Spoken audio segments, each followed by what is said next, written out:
All right. Hey, welcome, folks. Mil-Spec Opsmic here. This is going to be a breaking news sit rep.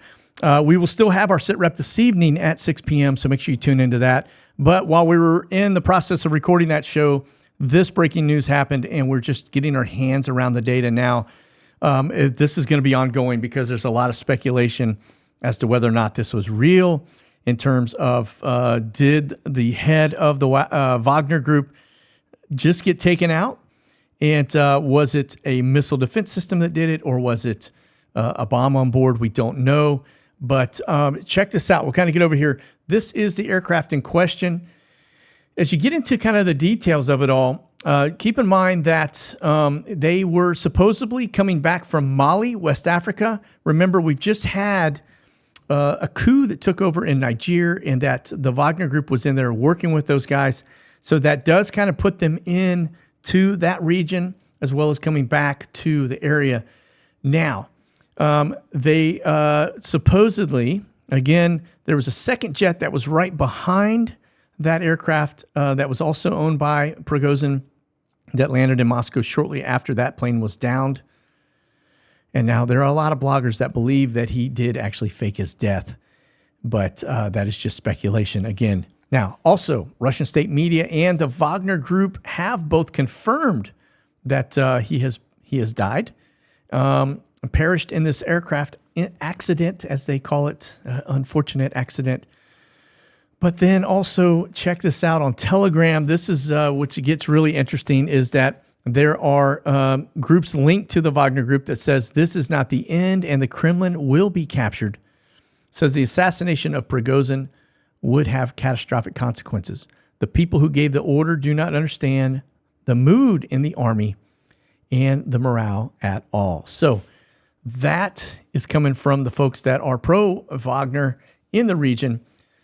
But let's talk a little bit about what it was. We're going to show first, these are the players that were actually taken down. This is one guy. He is the second in charge. Notice the Nazi tattoos all over him. So they are definitely a neo-Nazi group. He's got, it looks like SS up here on his collarbone that has been tattooed. Yeah, not a great or a nice gentleman by any means. And of course, this is Wagner, the head of Wagner. This is Prigozhin himself. And this, again, is speculation, but it seems like it has been confirmed, at least by Moscow. But again, he could be faking his death. Now, remember, this is the same guy that basically took the CIA money, we believe, and was making a fake coup towards Moscow that basically they all stopped and then went to Belarus. And then we had a little resting period where everybody tried to figure out what just happened. But there is speculation that they took some money from our agency and basically shafted our agency. We did see him breaking bread with Putin after the fact. That seemed like everything was okay.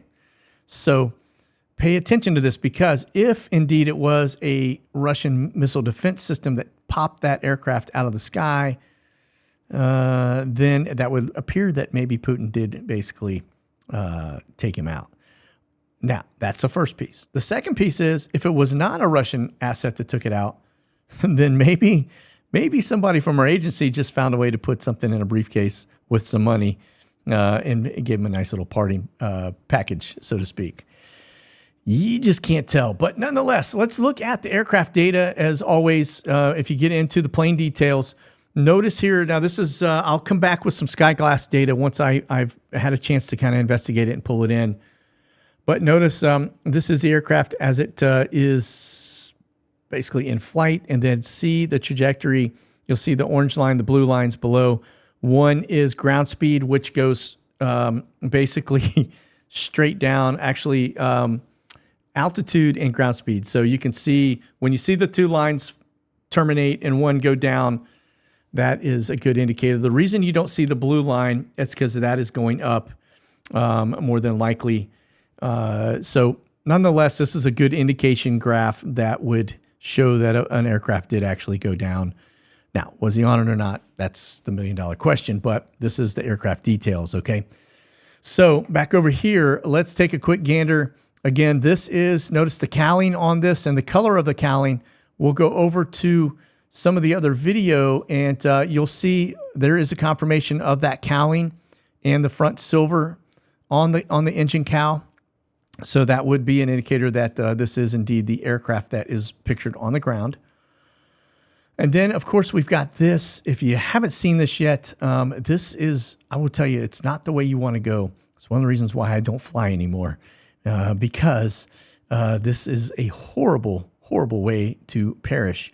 This is was captured. Let me hit the footage down. But this is over on one of the other channels on Twitter. But as you can see, it is just kind of free falling out of the sky as somebody, I guess they heard 2 explosions in the air and then went out to see this thing actually otter in. So anyway, that is looks to be one of the official videos. But yeah, they're looking up to see, what just happened. So it is supposedly there were 10 other people on board that aircraft. A total, I think, of 11 that perished. Footage on ground, I'm not showing. You can see the black soot cloud here in this showing the aircraft that impacted the ground. But the other footage, there's some pretty gruesome stuff out there. You can tell that of the pilots actually on ground, and it's not good. So I will refrain from showing that. But this is also open source intelligence over on Twitter, also showing that aircraft as it goes down. So. All right. Well, listen, that is going to do it. We will have more on this on Friday in our next sit rep. But in the meantime, stay frosty, folks. Keep that powder dry, and we'll talk soon. God bless. Monkey out.